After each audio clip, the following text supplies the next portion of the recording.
Hello everybody. Today we are going to discuss about indwelling pleural catheters, also written as IPC. So what is the role of an indwelling pleural catheter? So how do you insert it? What are the complications? What is the evidence? And ultimately, what is the efficacy of this procedure in patients with pleural collection? Now, introduction, the Florex catheter. So, indwelling pleural catheter, the trade name is Florex catheter, and other indwelling catheters allow patients with recurrent pleural effusions to have their pleural fluid drained repeatedly. So, in patients with recurrent pleural effusion, so aspirating the fluid is a big issue. So once you put an indwelling pleural catheter, so that effusion will be drained frequently. It is a 15.5 French gauge silicone rubber catheter. So the material is silicone rubber catheter. It is 66 centimeter in length with fenestrations. Fenestrations in the sense there will be some holes. So if you consider this is the Florex catheter, so there will be some fenestrations. So just like your intercostal drain. The catheter is maintained in a place with a chest wall tunnel 5 to 8 centimeter in length. And most important thing is it is not just insertion directly into the pleural space. There will be a tunnel created. That's why this is also called as a tunneled catheter. So in this, the difference is you create a tunnel and then you are going to fix it. This has a special valve on its distal end. So there is also a special valve on the distal end, and that is designed to enhance the safety of the product. The valve prevents fluid or air from passing in direct direction through the catheter unless the catheter is accessed with the matched drainage line. So there will be a valve at the distal end. So the function of the valve is to prevent fluid or air passing in either direction, and it will only work when you connect it to a matched drainage line. That I'll show you in the images in the coming slides. Now you can see in this image.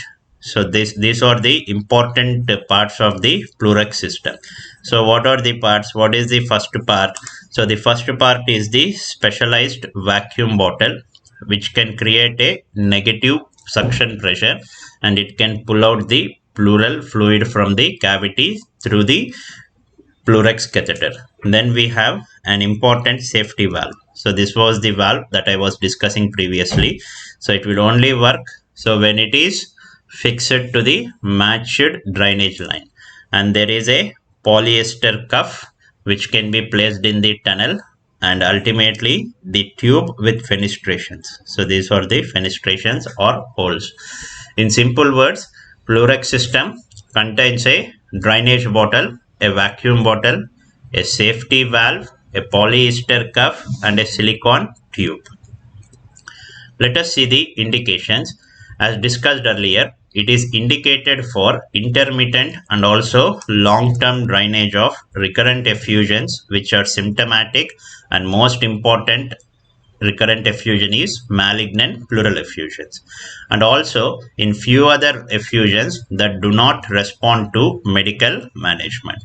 Generally, most of the studies have utilized this system for managing the recurrent malignant pleural effusion. In few studies, they have also used it to manage recurrent effusions that are not responding to the conventional medical therapy. Now, when you should not choose this procedure? Contraindications: a shift more than 2 centimeter in the mediastinum towards the ipsilateral side of the pleural effusion. So whenever pleural effusion is on the left and also there is an ipsilateral shift, it means there are two pathologies. There can be collapse or there can be fibrosis, something like that. So at that time, you should not use this procedure. Multiloculated collection. So there are so many locules. And you are targeting only single locule. And even if you target that single locule, if you remove from that single locule also, there might be no improvement after doing this procedure. So in multiloculated collection also, this may not be used. And patient with ongoing coagulopathy, because you need to create a tunnel under the skin, so sometimes this can cause minimum bleeding. Already patients with some bleeding disorders, so that bleed can become more uncontrolled sometimes. And whenever pleural cavity is infected, so as of now, when there is active infection in pleural cavity, so this method is not being done, because when there is active infection in pleural cavity, you can usually put in conventional ICD and drain all the infected fluid out. So as of now, these are contraindications: a shift to more than 2 centimeter in mediastinum towards the ipsilateral side of the effusion, multiloculated collection, coagulopathy, and infected pleural cavity. Now the procedure, before going into the steps, let us see a brief diagram showing the important steps and incisions. So we are going to give a first incision and also a second incision. So through the second incision, we are going to pass the catheter and we are going to make a tunnel like this. So tunnel like this, and once this catheter comes out of the tunnel, it is inserted again into the first incision. So don't worry, I'll show you all the steps, you will understand this better. Now coming to the steps, just like any pleural procedure, you should follow strict aseptic precautions. Position the patient appropriately to access the desired guide wire insertion site. So for any pleural procedure, position of the patient is important. And identify the appropriate intercostal space for guide wire insertion. The guide wire is typically placed in sixth or seventh intercostal space. So second important thing here is we should identify the intercostal space. So which intercostal space you want to put the guide wire. So generally it can be done through ultrasound guidance. So wherever there is a good amount of fluid, you can go there. But for safety purpose, we can go for sixth or seventh intercostal space. Then identify the location of catheter exit site. So you need two incisions here. So one incision where there is maximum fluid, and nearby that approximately 5 centimeter inferior and lateral, you should also put you should also give another incision. So for this also you should identify this site.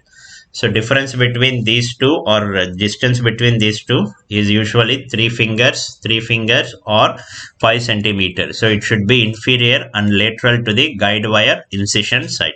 So this is the first incision and this will be the second incision.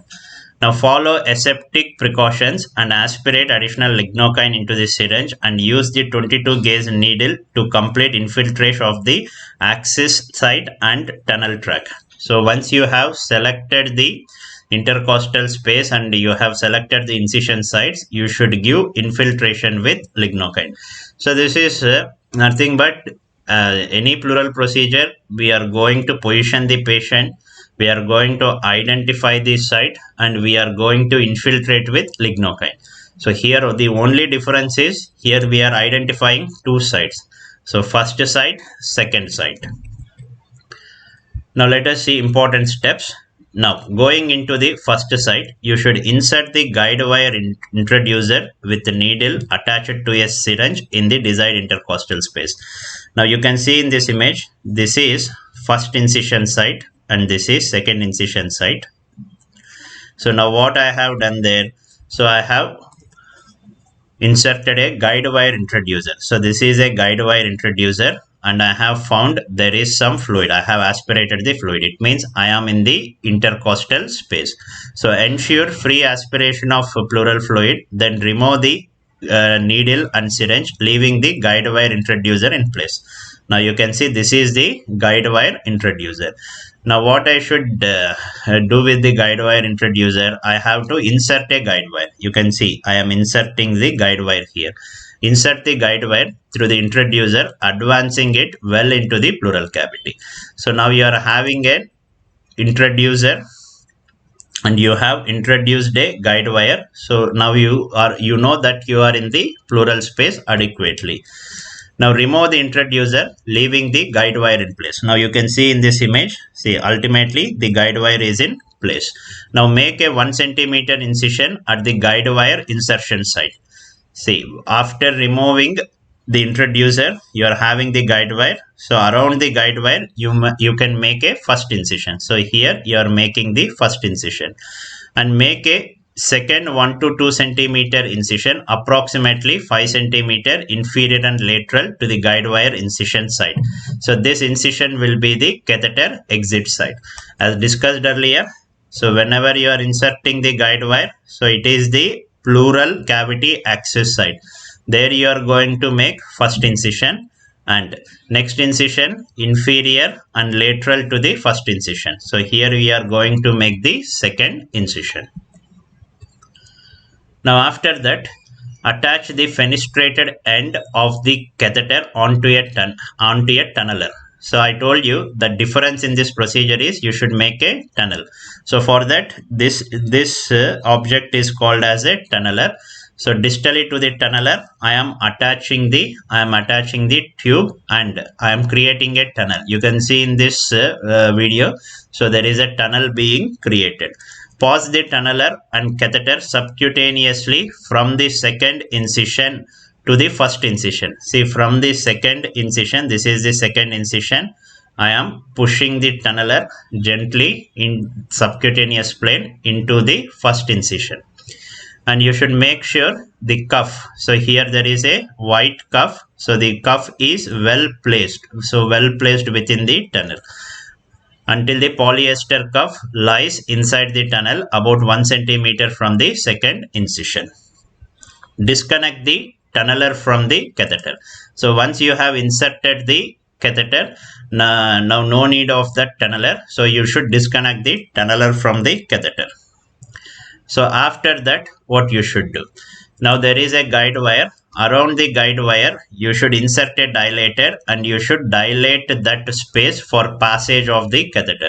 Dilate the insertion site over the guide wire using the 12 French dilator, and thread the 16 French peel away introducer over the guide wire into the pleural cavity. So you have to dilate that space, and along with that there is a specialized device. So this greenish device, can you see? Yes, so this is called as a peel away introducer. See, you can introduce the catheter into this, and later on you can peel away that introducer. That I'll show you here. Remove the guide wire and dilator as a unit from the sheath. Leave the sheath in place. So now you will just have that sheath. Now through that sheath, what you are going to see, you have removed everything. You have removed the guide wire. You have removed that introducer. Now you are only having that peel away sheath. You are only having that sheath. Now what you should do into that sheath? Now into that sheath, we have to insert the catheter. Insert the fenestrated end of the catheter into the sheath, advancing till all the fenestrations are within the pleural cavity. So just like in thoracoscopy, into a trocar, you are inserting the tube at the last. In the same way, into that sheath, you are going to insert the tube. So you will make sure all the fenestrations or holes are placed into the pleural cavity. After the catheter has been positioned, crack the sheath handle in half. So you can easily remove the sheath. So how to remove that sheath, I'll show you in the next video. Peel away the sheath while ensuring the catheter remains in place. Peel away the sheath, ensuring catheter remains in the place. And like any other incision closure, you should also close the incision at the guide wire insertion site, and also the second incision you can put a suture. So these are the important steps. Now there are about 20 steps. So whatever you have learned up to now, I have put a continuous video so that you can once again go through those steps. So this is the, you are accessing the, see, first is the infiltration. Okay, I have identified two sites. Now after infiltration, from the first side, what I am going to do, I have to make sure that there is fluid. So I am introducing a big needle. Okay, through that I can send a guide wire. So once I aspirate, I am sure that I am in the pleural space. So I have kept the introducer there and I have put my finger so that air does not passes. Now I am inserting a guide wire to access into the pleural space. Now around that I am making a first incision. Second incision, inferior and lateral 5 centimeters to the first incision. Now through the second incision, what I am going to do, I am taking this catheter, connecting it to a tunneler. So this is the tunneler and I am going to make a subcutaneous tunnel. Can you see this? So this is the subcutaneous tunnel and I am pulling the catheter to the first incision side and I make sure that this polyester cuff is staying within that tunnel. Okay, so tunneler, then I will remove the tunneler. See, just I am removing the tunneler. Now I am going to dilate the space around the guide wire. So then I am introducing a peel away introducer. So you can just introduce it. Yes. Now I am going to remove the inner sheath of the introducer and also the guide wire. Now there is only this peel away outer sheath. Okay. So I have removed the guide wire also. Now into this peel away outer sheath, now I am inserting the catheter. I am making sure that all the fenestrations are within the pleural space. Okay. Then after introducing the catheter, now I am going to peel away that sheath.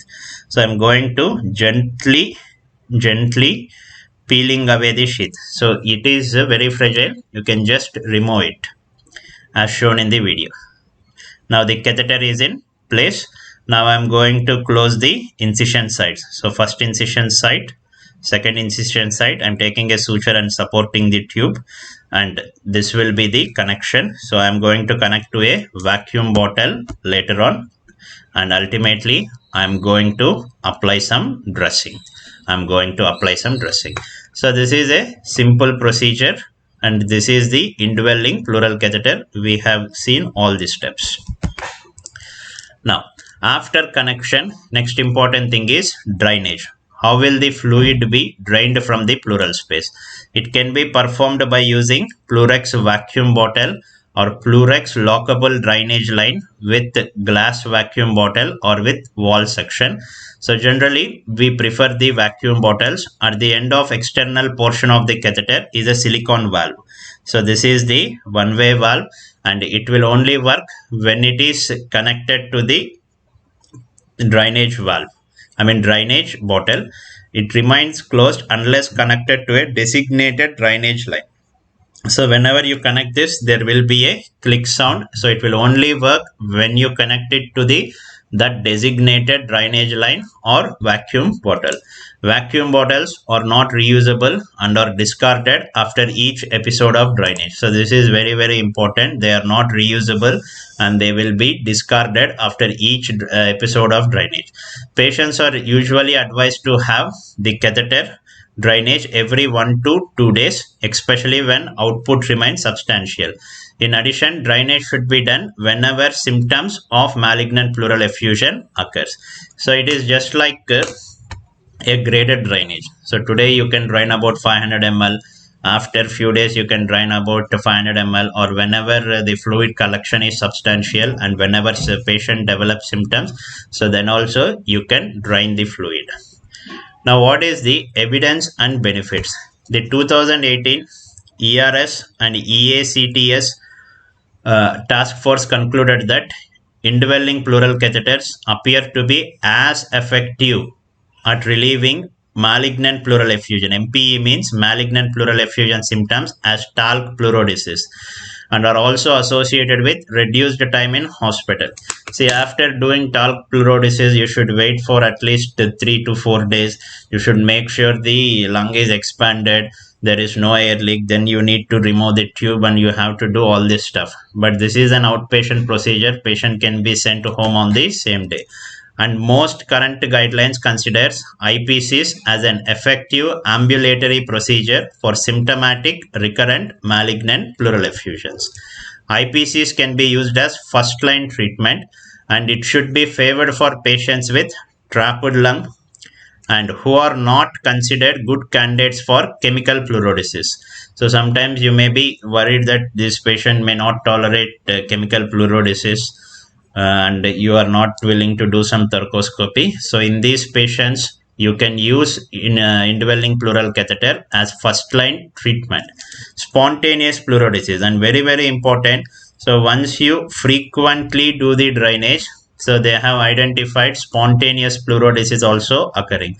So the exact mechanism is not known. So spontaneous pleurodesis means you are not adding any chemicals in the pleural space, but after a few days the pleural membranes are getting adhered. Spontaneous pleurodesis may be obtained by intrapleural catheters without mortality or major morbidity in nearly half of the cases. Contraindications: there can be formation of empyema in less than 3%, and in less than 5% there is occlusion rates. So contraindication: obstruction of the catheter and empyema formation, but these are very, very less, 3% chances of infection and about 5% chances of obstruction. So thank you so for spending your time. So this is regarding indwelling pleural catheter.